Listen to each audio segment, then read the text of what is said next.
Greetings everyone, my name is Melissa Carter and my presentation today is on the LBGT community, that is the lesbian, gay, bisexual, and transgender community. As more and more sexual minorities seek counseling services and assistance with their life challenges to survive in today's society. In order for us to understand and be able to provide those services that they need, we as counselors need to get the training to be able to not only understand what they're going through, but to be able to actually have a regular conversation with them. It is very easy to offend someone in the LGBT community. We have to be careful as well as knowledgeable about what we say and how we say it. So today I wanted to start off with a video just showing you some dialogue of African Americans in the LGBT community. And then from there, we'll dialogue and I'll get how you perceive the video and any questions you have, and we'll go from there. Sounds good? Yes. Great.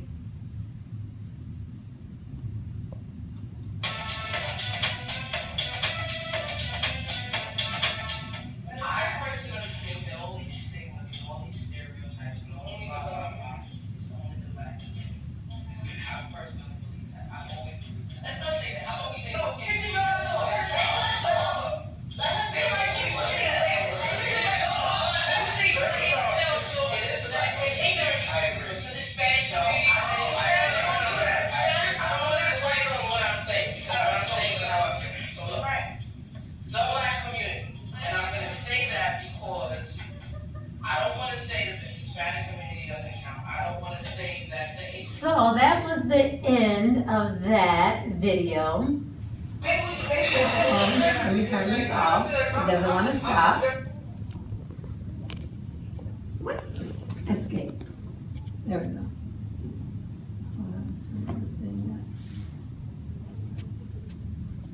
There we go.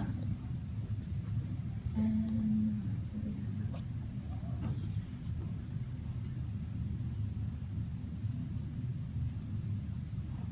That's not what I want to do. That goes out. That's okay.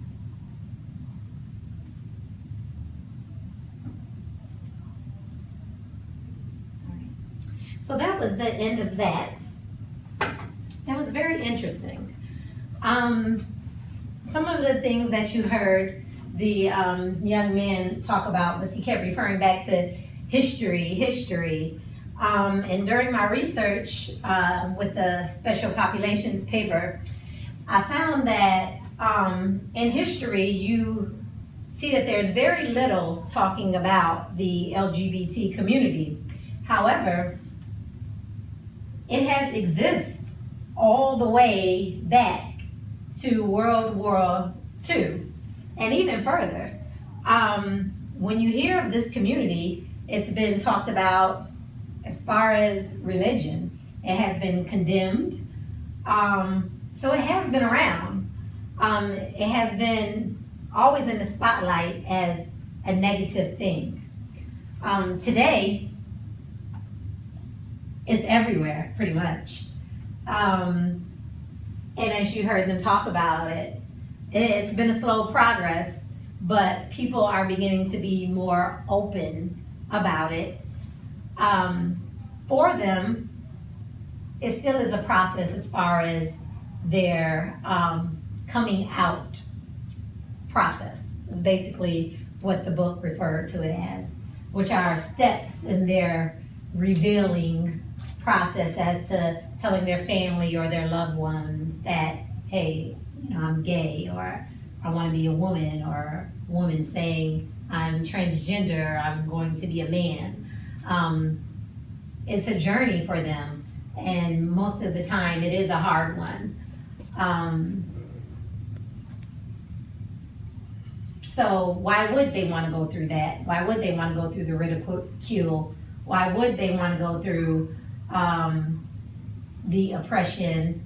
And being a minority, they already have 2 strikes against them being a minority, and now being gay, lesbian, bisexual, transgendered, who would really want to go through that? So I started looking at it like that. Who would really want to go through that unless it's actually something?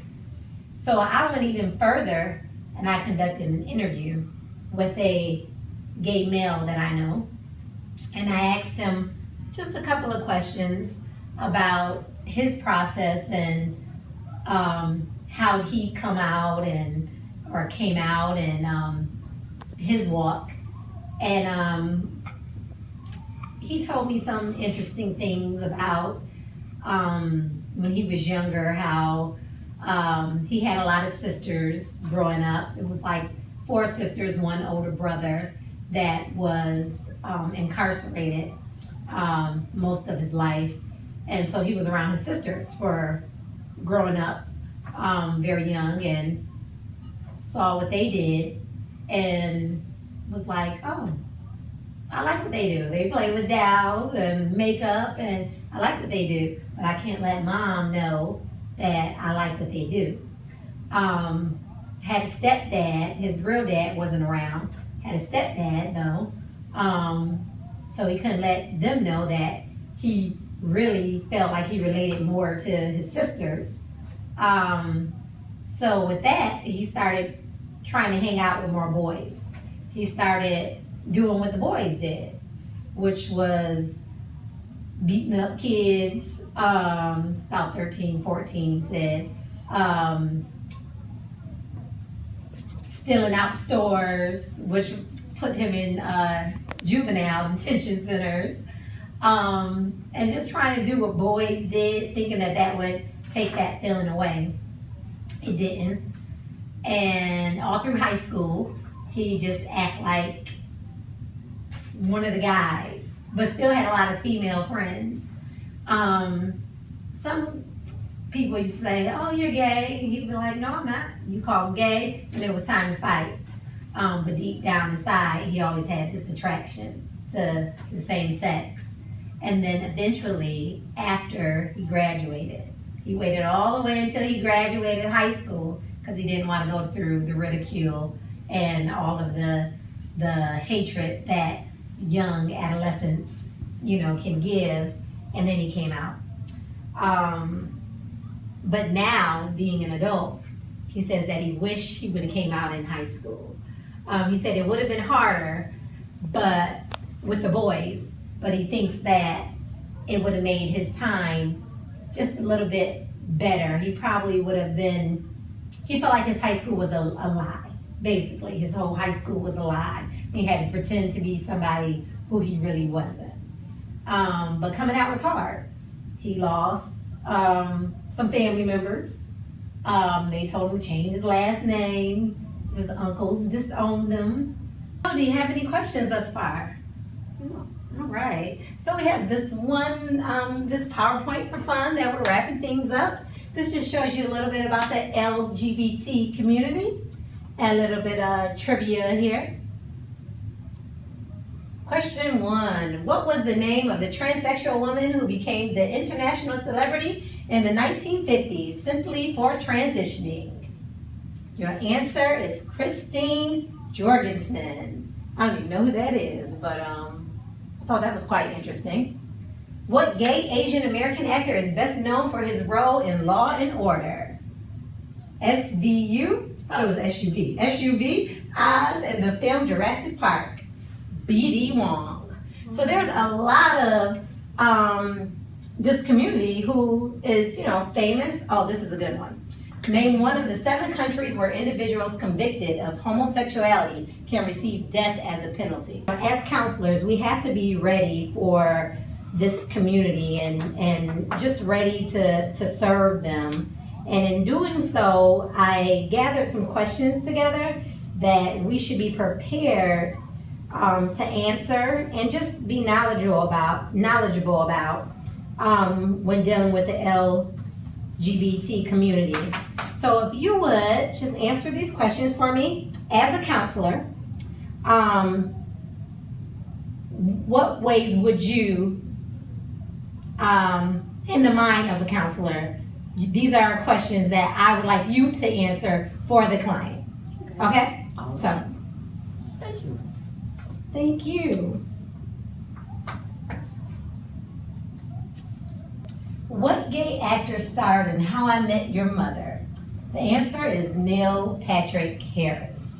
So this just goes to show how the world can be so biased and so cruel, and these actors are people who we watch every day, on television. Like, for a long time, I had no idea that he was a gay actor. I believe he was Doogie Howser, I believe.